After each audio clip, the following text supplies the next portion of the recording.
ॐ अज्ञानतिमिरान्धस्य ज्ञानाञ्जनशलाकया चक्षुरुन्मिलितं येन तस्मै श्रीगुरुवे नमः। वाञ्छाकल्पतरुभ्यश्च कृपासिन्धुभ्यैव च पतितानां पावनेभ्यो वैष्णवेभ्यो नमो नमः। नमो महावदान्याय कृष्णप्रेमप्रदायते कृष्णाय कृष्ण चैतन्य नाम्ने गौरत्विषे नमः। हे कृष्ण करुणा सिंधो दीनबंधो जगत्पते गोपेश गोपिका कांत राधा कांत नमोस्तुते। तप्त कांचन गौरांगी राधे वृंदावनेश्वरी वृषभानुसुते देवी प्रणमामि हरिप्रिये। वृंदायै तुलसी देव्यै प्रियायै केशवस्य च कृष्ण भक्ति प्रदे देवी सत्यवत्यै नमो नमः। श्री कृष्ण चैतन्य प्रभो नित्यानंद श्री अद्वैत गदाधर शिवसदि गौरभक्त वृंद। हरे कृष्ण कृष्ण कृष्ण हरे हरे हरे राम राम राम हरे हरे। हरे कृष्णा। सर्वप्रथम मैं अपने गुरुपाद पद्म श्री श्रीमद् भक्तिवेदांत माधव गोस्वामी महाराज के चरण कमलों में अनंत कोटि दंडवत प्रणाम ज्ञापन करता हूँ। हम लोग भगवद गीता के तीसरे अध्याय का 28वां श्लोक श्रवण कर रहे थे, जहां पर भगवान बता रहे हैं 27, 28 और 29 इन तीनों श्लोकों में भगवान बता रहे हैं कि किस प्रकार से कर्तापन का अभिमान जो है वो त्यागने योग्य है और उसको कैसे त्यागा जाए। किस प्रकार से जो मूर्ख लोग हैं वो स्वयं को कर्ता मानते हैं और जो तत्वविद लोग हैं वो स्वयं को कर्ता नहीं मानते, संसार में आसक्त नहीं होते, क्योंकि वो जानते हैं। वो क्या जानते हैं कि गुण का विभाग क्या है, कर्म का विभाग क्या है और गुणों का गुणों में बरतना क्या है। ये तीन चीजें वो जानते हैं। तो हम लोग इसको समझने की कोशिश कर रहे थे किस प्रकार तत्वविद लोग जो हैं वो इन तीनों बातों को जानते हैं, क्योंकि तत्वविद लोग कभी भी आसक्त नहीं होते और आसक्ति होती है हमारी बुद्धि में। तभी भगवान ने 18वें अध्याय में है यही बताया था श्लोक 17वें में कि यस्य नाहम कृतो भावो बुद्धिर यस्य निलिप्यते। देखिए यहां कह रहे हैं जिसका अहंकृत भाव नहीं है, अर्थात अहंकार भाव नहीं है, कर्तापन नहीं है, जिसके अंतःकरण में ये भाव नहीं है कि मैं करता हूं, और जिसकी बुद्धि न लिप्यते, संसार में और कर्मों में लिपायमान नहीं है। तो यहां पर भगवान ने बड़ा स्पष्ट बताया कि बुद्धि का एक स्वभाव है चिपकना, लिप्य होना, लिप्त होना। तो बुद्धि को लिप्त नहीं होने देना चाहिए। अगर हम बुद्धि को लिप्त होने देंगे तभी कर्तापन का भाव आता है। और हत्वापि सहीमान लोकान, वो व्यक्ति अगर सारे लोगों की हत्या कर दे, सारे लोगों को मार दे, जितने भी लोग हैं सबको मार दे, तो भी वास्तव में न हंति न निबध्यते, ना तो वो मारने वाला है और ना वो पाप से बंधता है, वो बंधेगा भी नहीं, क्योंकि उसने भोगता भी नहीं है। जब वो करता नहीं है तो भोगता भी नहीं है। और भगवान ने 11वें अध्याय में श्लोक में 33वें श्लोक में अर्जुन जी को आज्ञा भी दी थी कि तू निमित्त मात्र बन जा, क्योंकि मैंने ही सब लोगों का पहले ही वध कर दिया है, सारे लोग तो मरे हुए हैं, इसलिए तेरे को चिंता करने की कोई आवश्यकता नहीं है। निमित्त मात्रम भव सव्यसाचिन, भगवान ने पूरा आदेश दिया है उनको प्रत्येक प्रकार से 33वें श्लोक में। इसलिए हमको कर्ता स्वयं को नहीं मानना चाहिए। कर्ता स्वयं को ना मानने के लिए हमें संसार में आसक्ति नहीं होनी चाहिए, हम उसमें उलझना नहीं चाहिए, क्योंकि ये उलझन हमारी जन्म मृत्यु का कारण है। यदि हम निरपेक्ष भाव से संसार को देखेंगे तो वही कर्म जो बंधन कारक थे वो बंधन से मुक्त कराने में कारण बन जाएंगे। वही कर्म, जैसे कि भगवान क्या कह रहे हैं यहां पर स्पष्ट आज्ञा है हमारे लिए। देखिए भगवान हमसे कह रहे हैं कि आप साइंटिस्ट बन जाइए। जब हम भगवान कह रहे हैं विभाग को समझो, गुण के विभाग और कर्म का विभाग, तो साइंटिस्ट क्या करता है? साइंटिस्ट विश्लेषण करता है, एनालाइज करता है सब्जेक्ट को। और यहां पर भी दो विभाग हैं, कर्म का और गुण का। तो जिस प्रकार से एक वैज्ञानिक लेबोरेटरी में विश्लेषण करता है,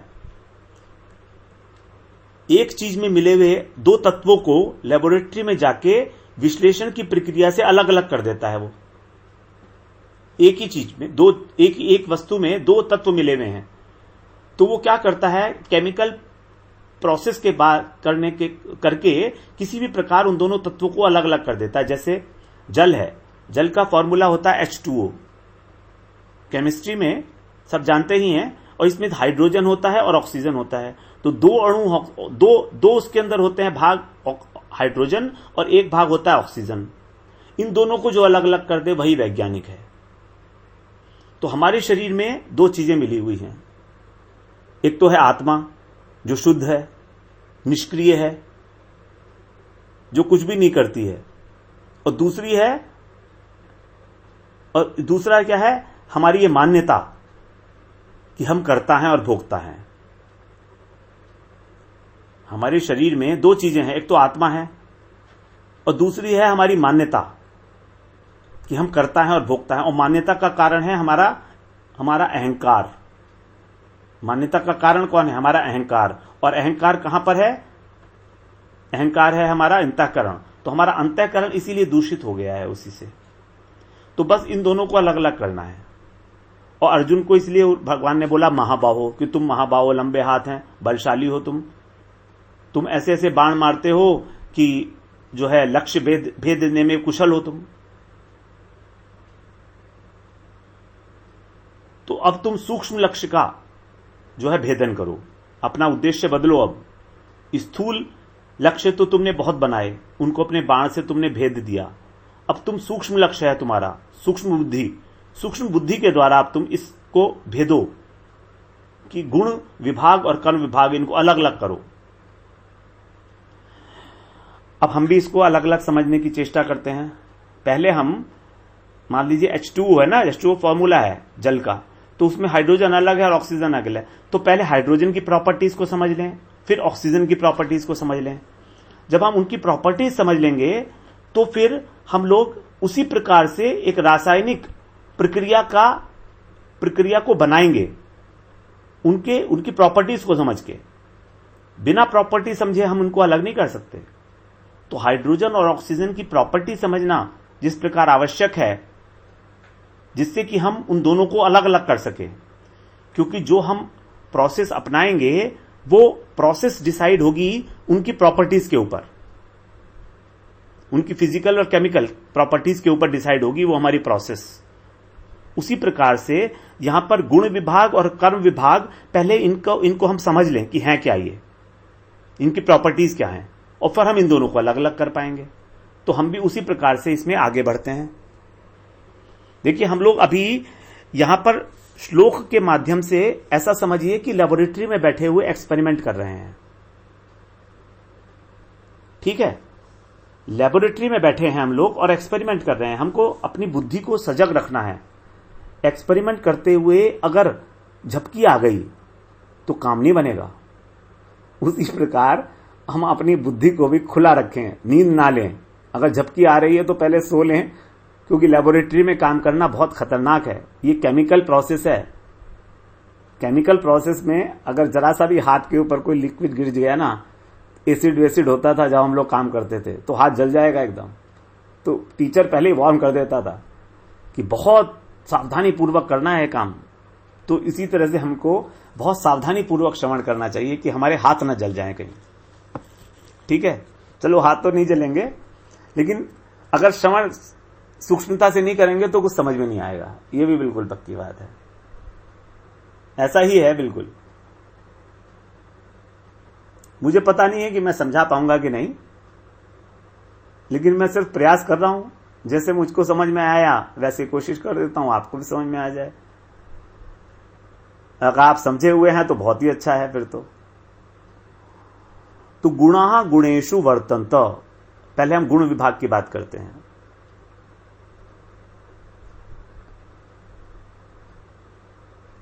नहीं, पहले हम क्या कर रहे हैं? गुण विभाग की बात कर रहे हैं कि कर्म विभाग है? कौन सा विभाग है पहले? ये पहले हम कर्म विभाग की बात कर रहे हैं। कर्म विभाग, ये कर्म विभाग है। कर्म विभाग है पहले। तो कर्म विभाग में क्या किया है, हमने पहले श्रवण किया था 27वें श्लोक में कि इंद्रियों को भी गुण कहते हैं और विषय को भी गुण कहते हैं। यहां पर देखिए वर्ड तो है गुणा गुणेशु वर्तन्त, लेकिन यहां पर गुणा का अर्थ था इंद्रियां और गुणेशु का अर्थ था विषय। तो जब इंद्रियां गुणों में विचरण करती हैं, वर्तन्त यानी बरतती हैं, तो जब इंद्रियों को भी गुण कहते हैं और विषय को भी। तो रजोगुणी अहंकार से इंद्रियां पैदा हुई थी और तमोगुणी अहंकार से विषय पैदा हुए थे। हम इस बात को 3-4 बार बोल चुके हैं, जिससे कि अपने दिमाग में बैठ जाए आपको। और इस रेफरेंस में जो सृष्टि तत्व है उसका चार्ट भी रेफर कर लेंगे तो बहुत आसानी हो जाएगी आपको। सृष्टि तत्व का चार्ट, वो सृष्टि तत्व के अंदर जो हमारा 40th लेसन था यूट्यूब का, वहां पर बताया गया था चित्र डिटेल में। तो पहले जो गुणा है वो बहुवचन में आया है, उसका अर्थ था इंद्रियां, और दूसरे का अर्थ है विषय। विषय मतलब पंच तन्मात्राएं, शब्द रूप रस स्पर्श गंध। तो इंद्रियां अपने अपने विषयों में जब प्रवृत्त होती हैं, जैसे आंख जब रूप को देखती है, क्योंकि यदि आंख नहीं होगी तो कितनी भी कोशिश करो रूप नहीं दिख सकता। और आंख क्या है, आंख मैं तो नहीं है ना, आंख आत्मा नहीं है, आत्मा से सेपरेट वस्तु है, आत्मा से सेपरेट वस्तु है, क्योंकि ये तो प्रकृति के द्वारा उत्पन्न है। आंख विकार है प्रकृति का, प्रकृति से उत्पन्न हुआ है, रजोगुण से उत्पन्न हुआ है, तो इसको विकार बोलते हैं। विकार का मतलब होता है परिणाम। तो आंख विकार है रजोगुणी अहंकार का, और अहंकार विकार है महत्त्व का, और महत्त्व विकार है प्रकृति का। तो इसलिए प्रकृति ही कहीं ना कहीं आंख के रूप में प्रकाशित हो रही है। और उसी प्रकार से तमोगुणी अहंकार होने के कारण, तमोगुणी अहंकार से विषय उत्पन्न होने के कारण, विषय भी किसी प्रकार से प्रकृति ही प्रकाशित हो रही विषयों के रूप में। तो इंद्रियां जो हैं वो भी प्रकृति है और विषय है वो भी प्रकृति है, और यही दोनों गुण हैं प्रकृति के, आंख भी और रूप भी। अब हम कहते हैं कि नेत्र जो है रूप को देखते हैं, कान शब्द को सुनते हैं, ठीक है, बात तो ठीक है। और नेत्र और कान दोनों ज्ञानेंद्रिय हैं।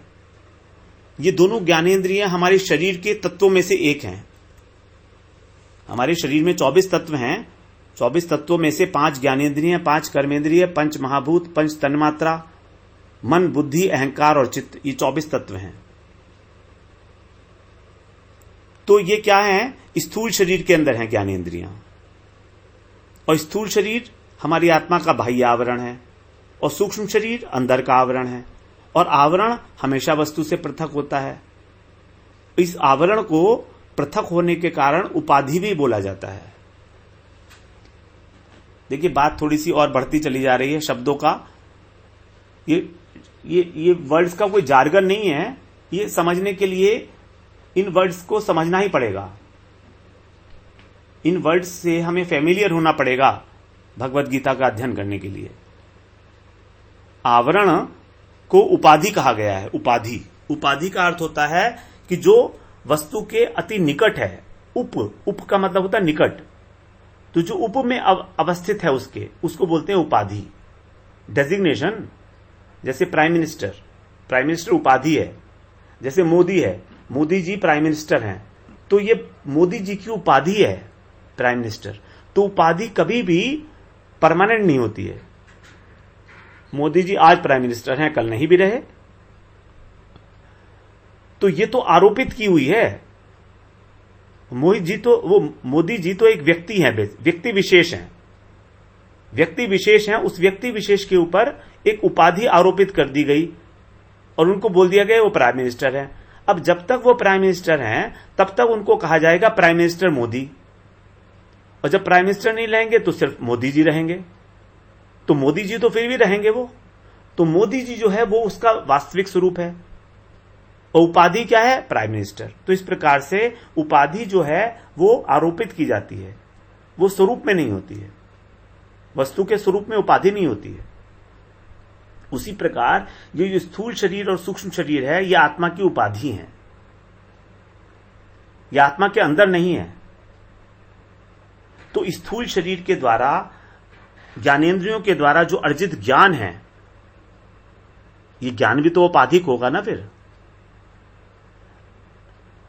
जिस चीज से आप किसी वस्तु को अर्जित करते हैं उसी कोटि का वो चीज होती है जो अर्जित की जाती है।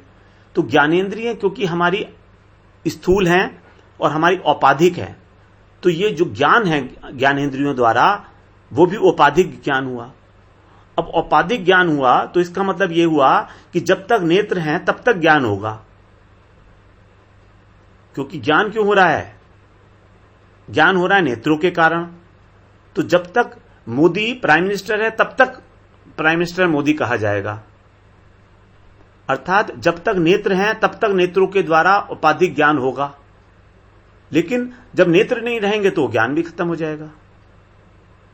तो इसका मतलब यह हुआ कि जो हमारा रूप को देखना है और शब्दों को सुनना है, यह वास्तविक ज्ञान नहीं है। ये वास्तविक ज्ञान नहीं है, ये ऊपर ऊपर का ज्ञान है, सो कॉल्ड ज्ञान है। इसको बोलेंगे उपाधिक ज्ञान, जो उपाधियों के द्वारा प्राप्त हुआ है।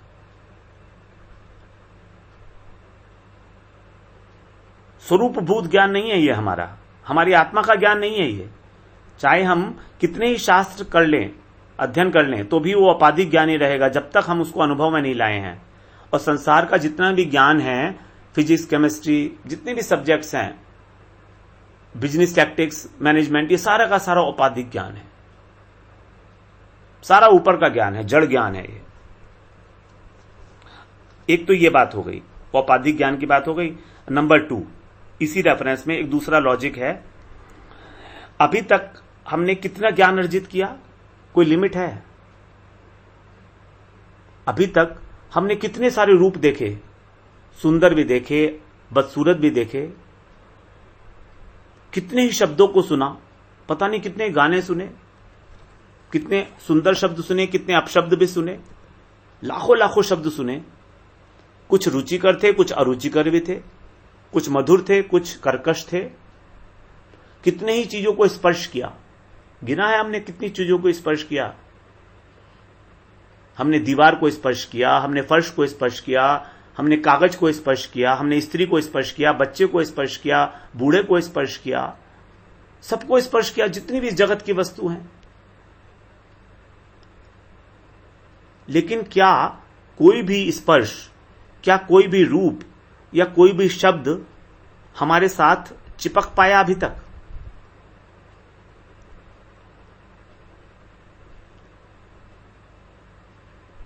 क्या कोई भी ऐसी चीज है जो हमारे साथ अभी तक परमानेंट चिपकी हुई हो? कुछ क्षण तक, कुछ समय तक वो चीज जरूर चिपकी होती है, क्योंकि बुद्धि की आदत है चिपकना, ठीक है ना? तो वो चिपकी तो, लेकिन वो परमानेंट नहीं चिपकी। सबको भूल गए हमने पता नहीं कितने भोग भोगे। कोई याद है हमको? परसों हमने कौन सी दाल खाई थी, मुझे तो याद नहीं पता। बहुत ही कम लोग होंगे जो अपनी बुद्धि पे जोर डालकर ये सोच पाएंगे कि उन्होंने परसों कौन सी दाल खाई थी, या परसों उन्होंने कितनी रोटियां खाई थी सुबह और कितनी रोटी खाई थी शाम को। ये भी उन्हें याद नहीं होगा। चावल उन्होंने कितनी बार लिए थे, कौन से वाले चावल खाए थे, ये याद है हमको? नहीं रहता याद।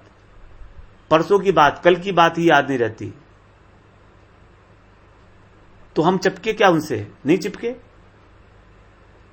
लेकिन ये तो औपाधिक ज्ञान था ना। तो इसका मतलब ये हुआ कि ये औपाधिक ज्ञान भी जो उपाधियों के द्वारा प्राप्त हो रहा है, इंद्रियों के द्वारा, जड़ इंद्रियों के द्वारा, तो जड़ इंद्रियों के द्वारा ये जो ज्ञान प्राप्त हो रहा है, ये ज्ञान भी हमसे चिपक नहीं पाया, अर्थात हमको आसक्त नहीं कर पाया। वास्तविकता यही है। कुछ समय के लिए जरूर हम चिपके, लेकिन फिर उससे मुक्त हो गए। अगर उससे चिपके ही रहते तो आगे का ज्ञान और कैसे अर्जित करते? हमने 10 प्रकार के रूप देखे, तो 10 प्रकार के रूप अगर हम उन्हीं से चिपके रहते तो हम 11वां 12वां नहीं देखते। फिर हम अगर एक ही गाना सुनते रहते या 2 गाने सुनते रहते, तो हमने जो हजारों गाने सुन लिए, भजन सुन लिए, वो कैसे सुन लिए? इसका मतलब क्या हुआ? इसका मतलब यह हुआ कि सारे के सारे ये जितने उपाधिक ज्ञान प्राप्त कर रहे हैं हम, ये भी वास्तव में वास्तव में परमानेंट चिपकने वाले नहीं हैं, अर्थात ये भी हमसे असंग हैं। ये भी हमारी बुद्धि को बहुत ज्यादा तक नहीं चिपकाए रख सकते। ये हमसे चिपकते नहीं है, क्योंकि अगर ये चिपकते तो हम औरों की तरफ क्यों भागते? हमको और चाहिए, हमको और चाहिए।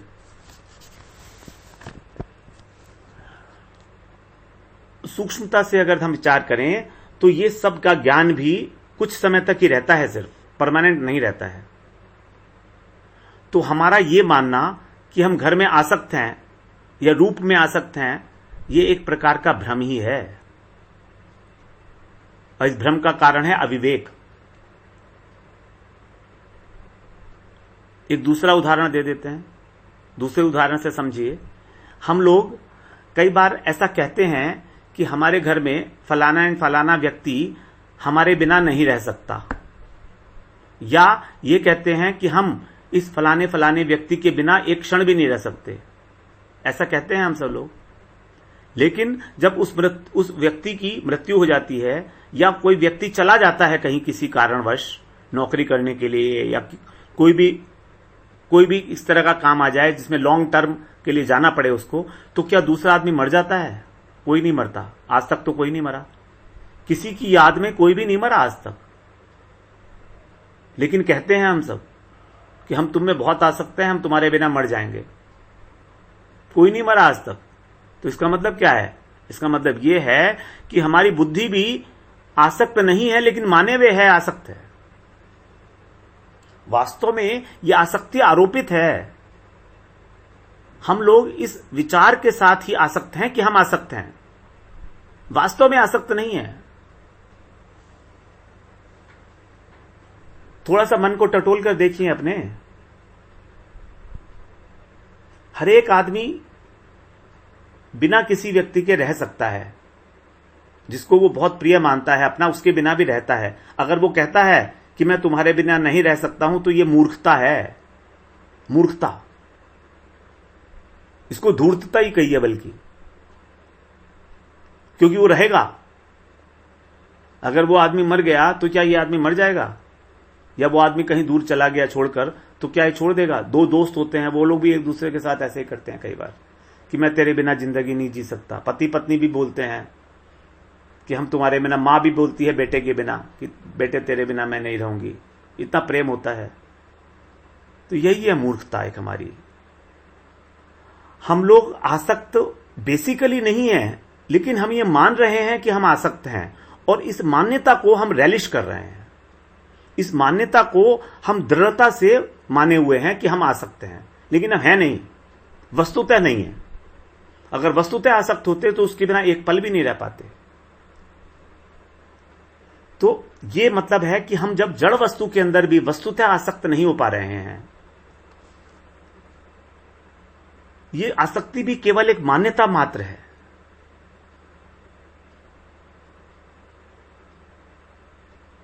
यही प्रमाण है इस बात का कि हमें यह भी पता होता है कि हमारी जो प्रिय वस्तु है जो हमने खाई थी 3 दिन पहले, वो हमें याद ही नहीं रहती। हम इसमें कितने आसक्त हैं, लेकिन तो भी हमें याद नहीं रहती कि हमने कितना खाया था, वो कितनी चम्मच खाई थी हमने, या उसके अंदर क्या क्या पड़ा हुआ था, डिटेलिंग उसकी कुछ भी याद नहीं रहता। ये भी याद नहीं रहता है। और जिन लोगों के पहले जमाने में ज्यादा बच्चे हुआ करते थे, 10-12 बच्चे, तो उन लोगों को तो यह भी याद नहीं रहता था कि मेरे बच्चों का नाम क्या है। ये मैंने सुना है ऐसा, ये सुना है ऐसा मैंने। ये भी याद नहीं होता उनको कि हमारे बच्चों के नाम क्या क्या है, क्योंकि इतने सारे बच्चे होते हैं तो नाम याद कैसे रखेंगे। आजकल तो 1-2 होते हैं इसलिए याद रहता ही है, ये प्रश्न नहीं उठता। तो इसका मतलब ये होता है कि हमके क्योंकि ये याद नहीं है कि परसों कौन सी दाल खाई थी, इसका मतलब ये है कि दाल हमसे चिपकी हुई नहीं है और हम दाल से चिपके हुए नहीं हैं, लेकिन फिर भी हम ये मानते हैं कि हम दाल से चिपके हुए हैं। दाल हो या संसार हो या परिवार हो, एक ही बात है। हम उस दाल के बिना रह भी लेते हैं, चाहे कितनी स्वादिष्ट क्यों ना हो। तो इसी प्रकार से हमारे जो शरीर है और हमारी बुद्धि है, ये उनसे चिपके हुए नहीं है। तो ये चिपकपन है कहां पर? ये चिपकपन है हमारी मान्यता में। हमने ये मान लिया है कि हम संसार में आसक्त हैं, उसमें हम चिपके हुए हैं। इसी मान्यता को तोड़ने का ही काम है यहां पर जो बात कर रहे हैं भगवान। और इस मान्यता को तोड़ना पड़ेगा बुद्धि से ही, ज्ञान से ही। इस प्रकार से सारे के सारे जो गुण हैं वो गुणों में बरत रहे हैं, कर्म हो रहे हैं, लेकिन कर्म में से कर्म हमको नहीं चिपकता है। इस प्रकार तो सिर्फ बुद्धि मूर्खतावश जो है आसक्ति, उसको आसक्त समझ रही है अपने को।